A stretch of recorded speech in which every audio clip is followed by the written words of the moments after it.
같이 만난 지 한 3년 정도 됐고요.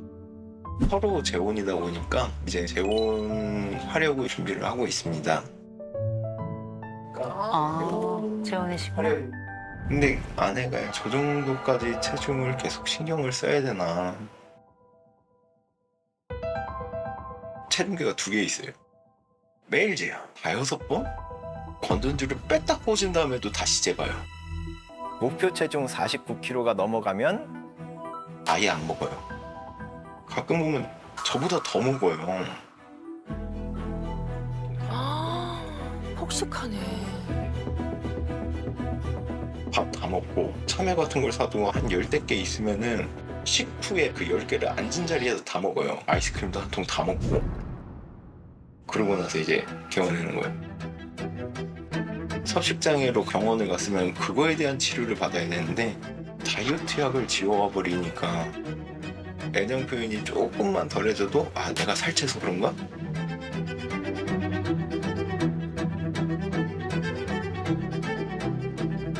악순환이 계속 반복인 거예요. 계속.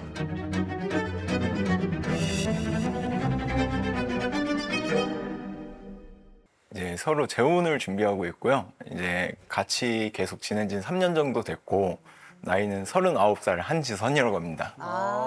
네. 저는 31살이고요. 이름은 이설이라고 합니다. 아, 네, 좋습니다.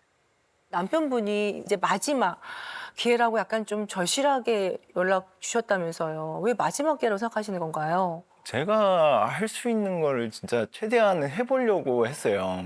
이제 이거를 지금 개원하는 것도 한 3년 정도 봐왔고 예전에는 그런 일이 있었대요. 저 만나기 전에는 이제 개원에다가 칫솔을 사용했었는데 그거를 삼킨 일이 있었대요. 그래가지고 이제 응급수술을 가기도 하고 그랬는데 이게 너무 걱정되다 보니까 저도 이제 뭐 거식증, 폭식증에 대해서 좀 보기도 하고 병원도 가고 이 심리상담 신청해서 받고 했는데 여전히 나아지질 않는 것 같은 거예요. 그래가지고 처음에는 제가 한 1년 정도는 계속 간섭을 했어요. 먹는 것도 아, 이렇게 먹지 마라, 이렇게 먹지 마라 막 간섭을 하고 그랬더니 이제 더 스트레스를 받아 하는 거죠. 더 스트레스를 받으니까 먹을 때 더 먹고. 뭔가 이 악순환이라니까. 안 먹을 때는 완전히 안 먹어. 먹을 때는 정말 한 판 먹고 개운해는 이런 방식이잖아요. 아내가 먹을 때는 어느 정도 먹어요? 예를 들어서 이제 치킨에 피자를 시켰다. 네. 그러면은 제가 뭐 반마리 조금 더 먹다가 멈추면은 이게 이제 상 치울 때는 하나도 없어요. 싹쓸이. 그걸 다 먹어요? 그러면 그걸 다 먹고 끝나는 게 아니라 마트에서 이제 뭐 과일 담근 거나 이런 것도 싹쓸이. 그리고 아이스크림 먹고 싶다고 해서 사주면은 싹쓸이. 한 번에. 야, 야, 들어가는 것도 신기하다. 이게 어떻게 들어가지? 어떻게- 저렇게 왜소한데? 근데 저는 알아요. 그거보다 더 먹을 수 있어요. 진짜? 더 먹을 수 있어요. 왜? 있는 힘껏 먹고 여기서 꼴딱꼴딱 할 때까지 먹는 게 토하기가 더 쉽거든. 그래서 적당히 먹지 않아요. 진짜. 칫솔을 사용해서 이게 이제 넘어가서 응급 수술을 받았던 그 정도란 얘기는 뭐냐면 손가락을 쓰는 범위로는 잘 안 나온다는 얘기예요. 그죠? 그래서 보통 섭식장애 뭐 여러 가지가 있지만 그중에 아주 대표적인 게 하나가 거식증이 있고 또 하나 폭식증이 있는데 이 아내의 경우는 거식의 경우도 물론 있지만 그보다는 폭식이 조금 더 많은 것 같아요. 이게 이제 보통 불레미아라고 부르는 건데 한 판 먹고 개워내고 한 판 먹고 개워내고 이런 방식인데 아내분께서 목표 체중이 좀 넘었어. 넘었으면 안 드신다고 하셨잖아요. 네. 안 드시면은 이제 어느 정도로 안 먹어요? 어느 날은 하루에 사탕 하나. 그걸로 그냥 하루를? 아니면은 이제 가끔 뭐 감자튀김 먹고 싶다고 하면은 아 버거는 안 먹어요. 버거는 안 먹고 감자튀김 그냥 사이즈 하나를 그걸로 또 하루에서 이틀. 이틀을 그걸로 버티는 거예요? 요만한 걸로. 근육 다 쓰러진 적도 있어요? 네, 한번 쓰러진 적도 있어서 응급실 가가지고 수액 맞기도 하고 며칠을 굶었는데 그때는? 거의 한 일주일 정도 더 넘게 된 것 같아요. 일주일을 안 먹어요? 아, 그래서 수액은 맞아요? 그러면은? 이제 말 그대로 실신했으니까 제가 데리고 가가지고 이제 병원 가서 정신 들면은 이미 수액을 맞고 있는 거죠. 수액 맞으면 살찌지 않아요? 찔 것 같아서 안 맞아요. 아무리 아파도. 어머머. 그렇죠. 안 맞네. 찔 것 같아서 수액을 안 맞죠. 왜냐면 영양제가 들어가거든. 그럼 이게 살이 붙을까 봐. 남편분의 애정 표현이 조금만 줄어들어도 내가 이렇게 살이 쪄서 그런가라고 생각을 하셨다던데 그럴 때마다 좀 어떠세요? 황당하죠. 저는. 왜요? 왜냐면은 서로 약간 말다툼이 있거나 그렇지. 그랬을 때는 좀 줄어들긴 하는데 그게 아닐 때는 항상 애정 표현을 하거든요. 그렇죠. 네, 항상 하는데 싸워가지고 감정이 격해졌을 때 애정 표현이 줄어들면은 갑자기 거기서 더 화를 내는 거예요. 내가 이래서 살을 그렇게 관리하는 거라고. 야. 내가 안 이뻐서 이렇게 애정 표현 안 하는 건지 얘기를 근데 하는구나. 그것 때문에 전혀 서로 갈등이 생긴 건 아니었는데 그러니까. 지나가는 여자 진짜 저 여자가 이뻐 내가 이뻐 비교하는 경우가 많이 있나요? 다른 사람하고? 이거는 일상입니다. 아, 진짜로? 그냥 이제 번화가 같은 데 지나가면은 갑자기 물어봐요. 아까 지나갔던 검은 옷 입은 여자 저 정도 체형이면 남자들 기준에서 어떠냐 그러면 누군지 모르겠는데 되돌아가서 보고 와? 이러면은 또 그건 됐다 그러고. 대답도 잘해주시는데 남편분이. 제가 지금부터 잠깐 좀 설명을 좀 드려야 될 게 있는데 많은 분들이 왜 그렇게까지? 왜 그렇게까지? 하는데 이런 불리미아, 다시 말해서 폭식증으로 고통받고 있는 분들은 다 답을 알고 있어요. 그래요. 본인도 알고 있어요. 그런데 답을 아는데 답을 쓸 수가 없어요. 이번 일주일 동안 몇 끼 먹었어요? 두 개. 예. 두 끼 먹은 것 중에 개워낸 거 있어요? 네. 그죠? 왜 이렇게 몸무게에 집착하게 됐어요? 가족 영향이 좀 전 컸던 것 같아요. 가족 영향? 무슨 얘기예요? 제가 많이 들었던 게 여자는 날씬해야 된다, 말라야 한다, 뭐 조신해야 된다, 뚱뚱하면 뭐 매력이 없다, 뭐 이런 얘기를 좀 많이 듣기도 했고, 그런 걸로 차별도 많이 당하기도 했던 것 같아요. 그러면 살은 언제 찐 거예요? 2018년 7월에. 개월을 기억하네요? 네. 7월? 그때 왜 이렇게 갑자기 이렇게 살이 쪘을까요? 대학교를 휴학하고 이제 교육원에 가서 공부를 거의 새벽 4시까지 하고 잠 한 3시간 자고, 근데 맛있는 게 너무 많더라고요.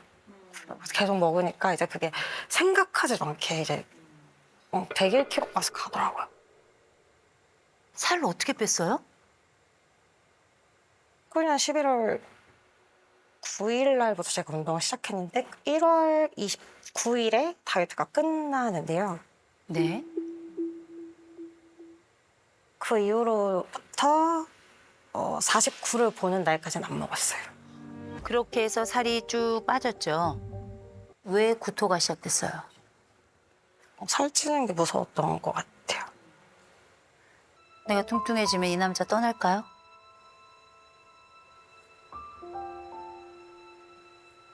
이 남자가 내가 뚱뚱해지면 나를 만질까요? 그건 모르겠어요. 내가 혹시 뚱뚱해지면 이 남자 바람 날까요?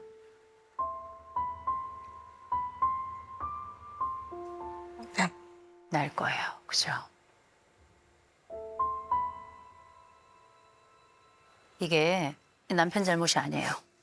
이건 남편 잘못이 아니라 아내가 혼자 가지고 있는 불안이에요. 이 불안을 우리가 이렇게 부르죠. 유기불안이라고. 아무도 나를 버린다 말하지 않아도 내 스스로 내가 버려질까 봐 쩔쩔매는 거라. 이건 분명히 어느 지점인가 뭔가 있었어요. 와이프가 제가 이제 회사 회식 때 나 여기서 회식해 하고 걱정 말라고 사진을 보내줬더니 네. 그 위치로 온 거예요. 아내분이 네. 네. 그때 당시 이제 친구랑 저희 형이 회식도 남자의 업무의 하나인데, 응? 네가 가면 안 되지. 남자들은 회식도 막 승진하고 싶어가지고 회식 자리에 싫어도 참여하는 거다. 그러니까 아내는 이제 무슨 회식 자리가 승진에 영향을 주냐? 자기가 가기 싫으면 안 가는 거지. 이걸로 이제 서로 말다툼을 했어요. 아이고. 네. 제일 처음에는 이제 제가 그랬어요. 그건 그냥 의견 차이일 뿐이지 않냐. 그랬더니 제가 그 사람들 편든다고 이제 난리가 난 거죠. 그 사람 편든다고. 그렇게 한 2주 넘게 한 3, 4주 싸우다가 그 친구랑 형이 와서 사과를 해줬으면 좋겠대요. 그 30년 지기 친구였어요. 네. 그래 알겠다 하고 네. 제가 두 사람을 불렀어요. 저희 집으로. 어머. 불러가지고 이제 사과를 했죠. 그래 미안하다 이러고 사과를 했는데 네 사과를 했는데 와이프가 그 친구는 용서가 안 된대요. 그래서 한 달 정도 더 있다가 너무 화를 내길래 친구가 한 번 또 와서 사과를 했어요. 친구 만나기가 제가 좀 부담스러운 거예요. 그치. 결국에는 그 친구 결혼식장에 제가 참석을 안 했어요. 그때 그 회식 그 사건 말이에요. 그땐 왜 그랬을까요? 따로 말은 안 했는데 그 30년 지기 친구가 너가 지선이 앞길 막은 거다. 다시 한번. 지선이 앞길 막았다 네가. 네가 지선이 앞길을 막았다. 아, 앞길 막았다. 중요한 건 나를 무시했어. 난 무시당하는 걸 못 견디거든. 이 사람은 나의 생명이야. 나의 모든 것이야. 유일한 보물 그것도 아직 나랑 결혼을 안 해가지고 법적으로도 아슬아슬해. 어찌 될지 모르고 내가 앞길을 막았다고? 내가? 이 말에 완전히 꽂힌 거죠. 그 속상함이에요. 근데 제가 한 가지 좀 부탁할게요. 그 말이 속상했을 수 있어요. 전 이해가 돼요. 그런데 그 친구를 이 남편과 멀어지게 하는 그 과정은 이 남자에겐 굉장히 치명적이에요. 그래서 저는 이 남자가 정말 대단하다고 생각해요. 진짜 너무 대단하다. 진짜. 웬만한 남자 같으면 이 어이없는 얘기에 오히려 크게 화를 내고 어마어마하게 싸워대고 그래? 넌 그러면 너랑 say goodbye, 안녕 이럴 수도 있을 텐데 이 남자가 형님을 데려왔어. 그 친구를 데려왔어. 그 앞에서 사과를 시켰어. 이건 무릎 꿇게 한 거예요. 진짜 본인 앞에서. 심지어 한 번 더 왔어. 2번 무릎 꿇린 거예요. 결혼식을 안 갔어? 3번 무릎 꿇린 거예요. 근데 내 친구가 와서 이 사과를 하게 하는 건 남자들 세계에서는 정말 불가능한 일이에요. 맞아요. 진짜. 진짜 그건. 이걸 3번에 걸쳐서 한 거예요. 이건 아무나 할 수 있는 일이 아니에요. 남편을 그 친구에게 3번 무릎 꿇게 한 거예요. 내가 가서 먼저 무릎을 꿇어야 이 친구들이 와서 나를 보고 내 아내 앞에 와서 무릎을 꿇는 거거든요. 그때 아내는 잘못했다. 그죠? 이번에 회사 회식과 관련된 그 경우는 나라는 사람이 지키고 싶은 유일한 그 지점을 이 사람들이 건드렸기 때문에 생긴 내 안쪽의 내부 문제였어요. 아내는 그닥 그렇게 안정적인 사람이 아닙니다. 계속 뭐가 있냐면 사랑받고 싶다. 내가 살이 많이 쪘어. 그러면서 살을 빼게 됐어. 그다음에 내가 구토를 시작했어. 왜? 내가 이 세상에서 관심을 받는 사람 그 첫 번째 경험이었기 때문이었을 거예요. 근데 아내가 지금 자극추구 점수가 1점이에요. 1점. 이 자극추구 점수가 1점인 건 거짓말이에요. 왠지 아세요? 원래 자극추구가 원래 99점이에요. 원래는. 그런데 지금 뭐 하고 있냐? 침잠하고 있어. 왜? 남자들은 참하고 조신한 여자를 좋아하거든. 또 위험 회피가 지금 100점이에요. 이렇게 이 남자가 떠날까 봐 조마조마. 왜 그런지 아세요? 이 여자가 이 남자를 너무너무 좋아해요. 좋아하는 정도가 아니에요. 좋아서 미쳐요. 심지어는 나를 만지지 않으면 나를 사랑하지 않는 것일까 두려워서 덜덜덜 떨어요. 근데 이 남자에 대해 이 여자가 왜 이렇게 쩔쩔매나 했더니 이 남자 사회적 민감성이 0점이에요.